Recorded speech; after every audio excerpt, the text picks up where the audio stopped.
And we've got a breaking update from CenterPoint now admitting that a significant number of power outages, unfortunately, are going to persist into next week. We're talking some 400,000 homes projected to be without power past Sunday night, a week since Beryl hit.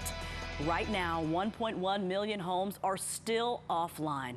CenterPoint says it hopes to restore service to 400,000 more homes by Friday night and 350,000 more by Sunday night. So who can expect to get power back and when? Honestly, who knows? That's anybody's guess, right? CenterPoint's online restoration map does not offer a timeline. And we've heard from many of you who say it's not accurate. For example, the orange areas are where CenterPoint says it's doing assessments, but we've been hearing all week that those assessments were to be completed by tonight. We recognize how hard it is for customers to not know how long they're going to be without power. We want to give you that information. We are motivated to give you that information. We want to do everything that we can to give you that information. So we are working around the clock to try to get whatever we can the best way possible. CenterPoint says it hopes to have more specific information tomorrow. So a lot of people are frustrated with CenterPoint, including a couple who has lines twisted in tree limbs draping their home in Northwest Houston's Garden Oaks neighborhood. They reached out to ABC 13 for help. Our Alex Bozargian is live with their story and an in-depth look at CenterPoint's plan to harden up its infrastructure to hopefully prevent this kind of thing from happening again. Alex? Yeah, Erica, look at this tangled web of power lines, how low they're hanging. And then if you look over here, you can see they're intertwined with this massive tree that's putting a ton of pressure and weight on this house. Now, the couple tells me CenterPoint has reached out to them via Facebook, but that was only after they reached out to us. To be clear, the couple still doesn't know when a crew will be out here to fix this. I know from the front, you have no idea. This is not the kind of house tour a soon-to-be married couple imagined they'd be giving. Wow. We're a little worried about the wires too, so we probably shouldn't go like too much further. Bailey Dunlap and her fiance Brian Zirin just closed on this house in February. A tree now crushing a major milestone in their new life together.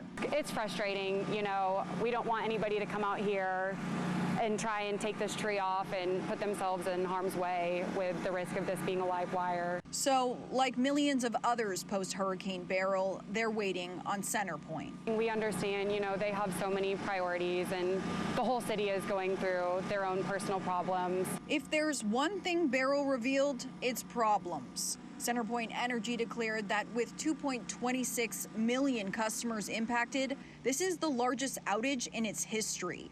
But was the company prepared? 13 Investigates pressed a top executive for answers. Was enough done in terms of resiliency going into this hurricane season? No, that's why we proposed this plan going forward. Part of CenterPoint's so-called resiliency plan would happen over the course of 3 years. It calls for a $376 million investment to harden its transmission system. Much of that money would be used to replace old wooden power poles like this one, with stronger poles made out of better materials like concrete. Another $268 million would be used to upgrade larger power towers to sturdier models. $31 million would move some above ground lines to under our highways. 2 to 5 billion over that period of time, I think is a band-aid. Dr. Ramanan Krishnamurti is an expert in energy and innovation. He says the challenge lies in the density of Houston's population.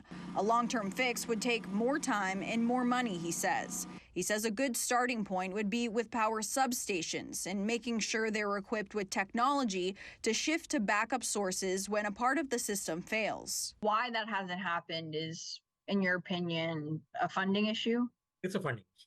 It's a funding issue. Ultimately, some of the costs would fall on consumers. Krishnamurti says in the wake of a disaster, people are more open to the idea because it's affecting them in real time. But wait 6 months and that reaction is going to be very, very different. But the focus for now is present restoration efforts. People like Dunlap and Zirin, whose entire home is at stake.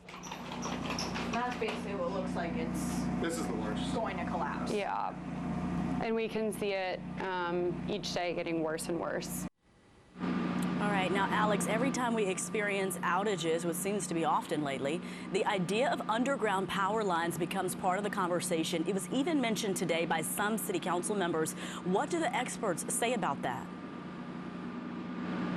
Well, in this storm, underground power lines absolutely would have made all the difference. Actually, Dr. Krishnamurti said, quote, it would have been night and day. But when we're talking about a major flooding event like a Harvey, not so much, because when something happens to underground power lines and they need repairs, those repairs tend to cost more money, and then they take longer to fix. And of course, we know that time that we're waiting to get our power back on, that's what everybody's so frustrated about. Erica? All right, thank you, Alex. Well, to contrast CenterPoint's communication, Entergy is giving specifics on its restoration efforts. It released a detailed timeline showing when people living in certain areas should expect to get their power back. For example, people in New Caney and Conroe should get their power back by Sunday. People in Bolivar Peninsula and Huntsville should get power back by Friday. Entergy says it's restored power to more than half of the 252,000 customers who lost power during Beryl.